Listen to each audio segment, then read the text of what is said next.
In the last video we looked at why three-phase was a more economical method of transmitting power from A to B, but the advantages of three-phase go beyond that. So in our last video we assumed that the power was transmitted from A to B and the power was used simply to generate heat. We had resistors drawn over at the right hand side here. But it's actually much more likely that that power is going to be used to drive a motor. If it's a single phase system, it's going to drive a single phase motor. If it's a three-phase system, it would be driving a three-phase motor. Now, the reason why this is a fair assumption is because around 50% of all the electricity produced in the world ends up inside a motor of some sort. So motors are by far the most common consumer of electricity. Now, given that so much electricity is used by motors throughout all of industry, if it turned out that these two types of motor were pretty much equivalent, then there would be no advantage to three-phase over single-phase. However, in practice, this sort of single-phase motor is only available up to about 5 kilowatt. And in industrial terms, that's a small motor. That's a motor you could lift with two hands, no problem. In industry, there are a lot of motors that are hundreds of kilowatts and even some that are into thousands of kilowatts. So single-phase motors are only manufactured up to about this size.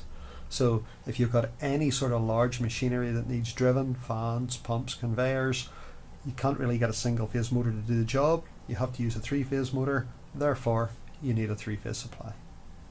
Another disadvantage here is that single-phase motors tend to inherently vibrate more. And this is because the power delivery on a single-phase system tends to pulse 100 times per second, one with each transit of the current, forward and backward 50 times a second. On a three-phase system, that's not the case. Third disadvantage of a single-phase motor is that they are more complex. So you don't naturally have a rotating magnetic field on a single-phase supply, so you need extra windings inside the motor, capacitors in order to start the motor, and sometimes switches, centrifugal switches inside the motor to switch starter windings in and out. So this sort of motor is only available as a small motor. It tends to run with a higher level of vibration than a three-phase motor. It tends to be more complex to build, therefore more expensive to build, has more parts inside it, additional parts needed to start the motor. It's not naturally self-starting like a three-phase motor is, therefore it's slightly less reliable than a three-phase motor.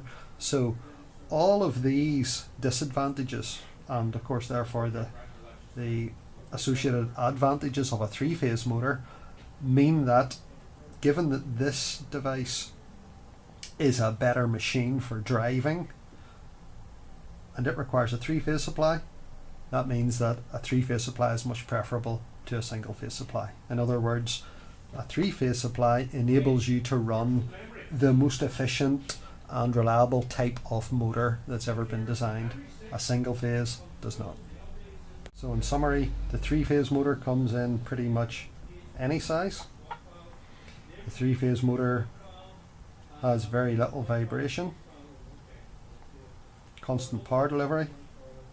It's much more simple in terms of design and therefore much more reliable, requires less maintenance, and it can be run on a variable speed drive, an electronic box of tricks that enables you to drive the motor at different speeds. You find in industry at present a lot of motors are being retrofitted with variable speed drives in order to increase their efficiency. It's not really possible to run single-phase motors off a variable speed drive. So all these advantages apply only to three-phase motors.